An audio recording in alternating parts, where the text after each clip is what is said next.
বুনা খিচুড়ি রেসিপি এইভাবে একবার হইলেও রান্না করে খাই দেখবেন, খুবই মজা। এই জায়গার মধ্যে একটা বাটির মধ্যে লইলাম 2.5 কাপের মতন পোলাও চাল, চিনি গুঁড়া পোলাও চাল। এরপরে আপনার 1.5 কাপের মতো দিয়ে আপনার মুগ ডাল। এগুলা দেশের ডাল তো এলা একটু সোগলা রয়ে গেছে, এগুলা ধুইলে যাইব গা। এরপরে এগুলার হাতে ভালো করে মাখি সুন্দর করে ধুই হালি একটা হাজের মধ্যে পানি জড়াইতাম রাখি দিয়াম। এর একটা কড়াই লইলাম, চাল ডালগুলা ডালি দিলাম, 2টা তেজপাতা দিয়াম। এরপরে পেঁয়াজ কুচি দিয়াম, কয়টা লং আর দারচিনি দিলাম একটু। এরপরে দিয়াম আপনার এলাচ, 3-4টা এলাচ দিয়ে ওই জায়গার মধ্যে পরিমাণ মতো লবণ দিলাম। এরপরে দিয়াম আপনার এই জায়গার মধ্যে জিরা, গরম মশলার গুঁড়া 1 চামচ, জিরার গুঁড়া 1 চামচ। এরপরে দিয়াম আপনার কিছু হলুদের গুঁড়া 1 চামচের মতো দিয়াম, মরিচের গুঁড়া 1/2 চামচ দিয়াম। জাল খাইলে দিতে হারেন, নাইলে এটা বাদ দিতে হারেন, মানে গোড়া মরিচ দিলে সারবে যারা জাল কম খান। পরিমাণ মতো সয়াবিন তেল দিয়ে দিলাম, আদা বাটা রসুন বাটা 1 চামচ আর আদা বাটা 1 চামচ দিয়ে 2-3টা কাঁচা মরিচে মাঝখান দিয়ে ভাঙে দিয়ে এগুলারে হাত দিয়ে ভালো করে একটু কষলায় কষলায় মাখি নিয়ে।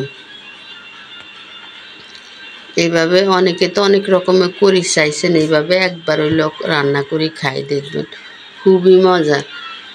আপনার তেল মশলা কম লাগে কিন্তু খাইতে খুবই ভালো লাগে আর জর্জরা হয়, খুব সুন্দর হয়। এরপরে চুলায় বসাই দিলাম, বসাই দেওয়ার পরে এগুলারে একটু আপনার ভালো করে একটু লাড়ি সাড়ি ভাজি নিয়ে, ভাজাটা হয়ে গেলে গিন এরপরে করি এগুলারে একটু গরম পানি বসাইছি। এই সাইড দিয়ে গ্যাস চুলার মধ্যে কম তো এলাই গরম পানিটা ভালো করে উতরান। এবার পানিটা দিয়ে দিয়াম লগে।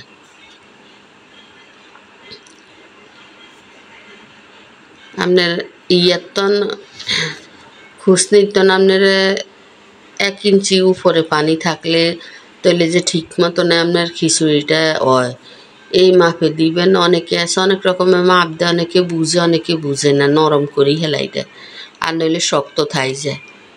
এভাবে দিই একটু লাড়ি সাড়ি ঢাকা দিয়ে রাখি দিই, ঢাকাটা উল্টায় আবার একটু লাড়ি সাড়ি দিই, আবার ঢাকা দিয়ে রাখি দিই। এবারে একটু ঢাকাটা উল্টায় আবার একটু লাড়াচাড়া দিয়ে এবার দমে রাখি দিয়ে ভালো করে উল্টা পাল্টাই দিতে হইব, নইলে আপনার তলা দিয়ে লাগে যাইব।